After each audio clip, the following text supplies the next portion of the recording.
జై భీమ్.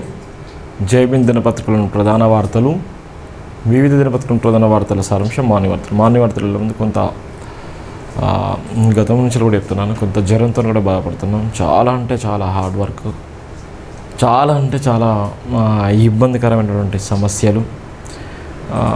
ఎందుకంటే కర్త కర్మ క్రియగా జై భీమ్ నినాదాన్ని, జై భీమ్ టీవీని సుదీర్ఘకాలంగా ఎన్నో ఇబ్బందులున్నా, ఎన్నో సమస్యలున్నా పేపర్ నడిపిస్తూ, టీవీ ఛానల్ నడిపిస్తూ బాబాసాహెబ్ అంబేద్కర్ గారి రాజ్యాంగాన్ని రక్షించేటువంటి క్రమంలో ఒంటరి పోరాటంలో భాగంగా ఒక పక్కన నిద్రాహారాలు మానేసి, మరో పక్కన ఈ పోరాటం చేయాల్సిన తరుణం. కానీ చాలా చాలా ఇబ్బంది, చాలా మానసికమైనటువంటి స్ట్రెస్ ఎక్కువ. చాలా అంటే చాలా ఇబ్బంది పడుతున్నాం.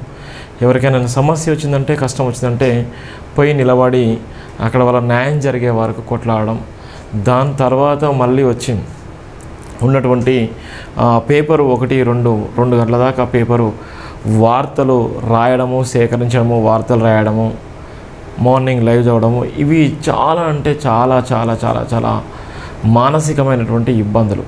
ఒక పక్కన అగ్రవర్ణాలు డబ్బులుండి, అగ్రవర్ణాల పేపర్లకి డబ్బులుండి, కులబలంగా ఉండి వాళ్ళకు పార్టీలు సపోర్ట్ చేస్తాయి, వాళ్ళకు మతం సపోర్ట్ చేస్తుంది, వాళ్ళకు ఫైనాన్షియల్గా అన్ని రకాలుగా వాళ్ళకు సపోర్ట్ చేసే వాళ్ళు ఉంటారు. కానీ మనకి ఎవరు సపోర్ట్ చేస్తారు? మనకి ఎవరు సపోర్ట్ చేయరు. ఎందుకోసం అంటే ఆ రోజుల్లో బాబాసాహెబ్ అంబేద్కర్ గారికి కూడా ఎవరు సపోర్ట్ చేయలేదు.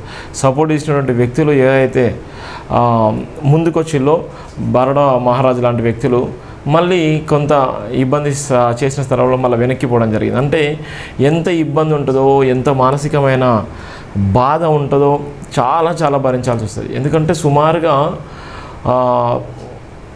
24/7 జై భీమ్ నినాదం కోసం 24/7 కష్టపడుతూనే ఉన్నాను. కష్టపడి ఈరోజు ఈ స్థాయికి తీసుకురావడం జరిగింది.